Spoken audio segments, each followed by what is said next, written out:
So, part 2 of The Dark Knight Returns recently came out. It's pretty awesome, so I thought I'd mention what it's all about for anybody that doesn't know. If you haven't read the graphic novels or seen it yet, there's going to be a few spoilers in this review, so there's your warning. The plot of The Dark Knight Returns won't come to much of a surprise to anybody that's already read the original comic by Frank Miller. These two movies, along with Batman Year One, are all adaptations from the graphic novels done back in 1986. Year One told the story of Commissioner Gordon struggling to survive working with a corrupt police force, and his first meetings with the Batman. And yes, there's a difference between saying Batman and the Batman. When you add the to his name, you're talking about the darker, original style of the character, before he was watered down and became silly. Before I move on, there's something I want to mention about Batman Year One. Isn't the whole point of Year One to bring Batman back to his roots? If that's the case, then why do they continue to say that Batman won't kill anyone? Not killing people is something that happened to the character later on. In the early comics, he was merciless. He shot his enemies dead. I understand that if he just went around killing people, it'd be hard to call him a hero, but if they're trying to bring him back to his original roots, then why leave that out? I'm not knocking Year One, though. I think it's probably the best animated version of Batman ever done. In fact, all of these DC animated features are some of the best entertainment out there right now, period. And also, on the flip side of that gun use argument, let's say that they did have Batman use a gun and kill people. While that would be sticking closer to the original character, I think it'd be far less interesting, because he'd just shoot his enemies dead, and that'd be that. By having him not use a gun, Batman has to come up with all sorts of interesting ways to beat his enemies, which makes for more interesting storytelling anyway. Frank Miller's Year One and Dark Knight Returns actually influenced Tim Burton when he made Batman in 1989. This was the first time that modern movie audiences saw a darker version of the character, which sprung Batman into the juggernaut that he is today. So it's about time that these Frank Miller stories got made into full-fledged feature films. Both of these Dark Knight Returns films are a follow-up to Year One, so be sure to check that out first. But let's talk about the basic premise. 10 years have gone by since the Batman hung up his cape and cowl. Since then, crime has gone through the roof, and a new group of thugs called the Mutants have mostly taken over the city. They look like gang members right out of the 80s, with sunglasses that kind of make them look like Cyclops from X-Men. Bruce has sworn to quit crime fighting since the fall of the last Robin, but he experiences an onslaught of nightmares and visions which lead him back into becoming the Dark Knight once again. One of these visions is of course the classic bat coming through the window, which is the same thing that happened in Batman Year One.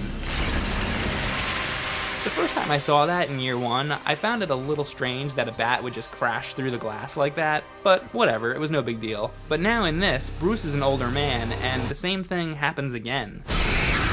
What are the chances that a bat would actually fly through the glass like that a second time? I think it was done a bit more realistically in the original comic, where the bat just flies through an open window. Sure, crashing through the glass like that is more dramatic, and I was fine with it the first time in Year One, but I just think it was a bit overboard to have it happen twice, but that's just me. Anyway, so now Batman is back in business, jumping off of rooftops and kicking ass. It's been such a long time that most of the younger generation has forgotten who he even is. Many think he's just a myth. I never thought he was real. Look! Harvey Dent is also involved in this. He gets his face fixed up, but he's so crazy at this point that he thinks that the doctors actually made his face look worse, and he can't recognize that they actually made him look normal again. But that's mostly a side story, because the main villains here are the mutants. These mutants plan to take over Gotham City completely, so Batman has to take out an entire army of them on his own using a giant tank. Slightly cooler than what he was driving around in the 1940s. Eventually, Batman makes it to the mutant leader and has a one-on-one fight with him where he gets his ass kicked and barely makes it out alive. He's saved, though, by the new Robin, which is just some random girl who decides to dress up in the classic Robin costume. At first, I was on the fence about whether I liked her or not. Like, who is this random girl that has absolutely no fighting skills? But Batman has a little speech that made her work for me. He says that she'll get her official training later, which made me feel a little better about her being the sidekick. Robin, your training begins tomorrow. It'll take weeks to prepare you properly, but I have a job for you tonight. Anyway, like I was saying, Batman totally gets his ass beaten by this mutant. I mean, he's whacked with a crowbar over and over. It's really, really brutal. As Robin tries to get him out of there for some medical attention, Batman says that he doesn't want to go to any hospitals, so he's taken to the Batcave. And that'd be fine if, when he got there, Alfred treated his injuries, but instead of this, Batman tears off his clothes and crawls bleeding into the depths of the Batcave and starts talking to the bats. Now, I understand that he gets his strength from the figure of the bat, but isn't that moral and mental strength? I don't see how talking to a bat heals his actual physical wounds. That's just one part I find a little stupid. Ultimately, though, Batman decides to fight the mutant leader again, but this time he's going to be smarter about it. He couldn't win the first fight with brute force, so he has to outwit his enemy, and that is what Batman is all about. Then we have Batman The Dark Knight Returns Part 2. He continues his crime fighting, and now not only does he have to deal with a corrupt police force, but the American government itself. If that's not enough, he's also got Superman to deal with too. Actually, I think a better name for this would have been Batman vs. Superman, because that's what it really is. In this story, Superman's become a pawn of the government. The president thinks Batman is a menace and wants Superman to take him down. Since this is an adaptation of a 1986 graphic novel, the president is none other than Ronald Reagan. Ronald Reagan? The actor? Also now, let's remember that Batman has quit crime fighting for about a decade. Now that he's back in action, the Joker, who's been in confinement with no reason to live, hears the news and decides to stir things up even more for the Caped Crusader. The Joker is more menacing than ever here, as he kills an entire studio audience on a show that's a parody of David Letterman. It's amazing how adult the material is here compared to the Batman of the 1950s, where everything was really goofy. These DC animated features are like the Grand Theft Auto version of Batman. The Joker does more than just crack silly jokes and laugh all the time. He's truly psychotic here, murdering innocent people as if it was nothing. It makes you remember that he really is a despicable character, and it makes you want Batman to take him down that much more. The final fight in this between Batman and Superman is really well thought out. Just like The Dark Knight Returns Part 1, it's all about Batman outthinking his enemy. It doesn't matter how strong Superman is, because Batman has rigged the situation to work to his advantage. And yes, as you've probably guessed, it all comes down to the use of kryptonite, fired on the tip of an arrow by none other than the Green Arrow. I just like the fact that he's called the Green Arrow, and he's literally firing a green arrow. It's perfect. The arrow indeed takes Superman down, but it's just a strong enough dose to serve as a warning. Batman could have killed him, but he just wants Superman to leave him alone. Suddenly, at the same time, Batman has a heart attack, and then a few minutes later, he's alive again? This movie doesn't do a very good job explaining how he survived the heart attack very well at all. In the actual comic, it says how he was revived by chemicals.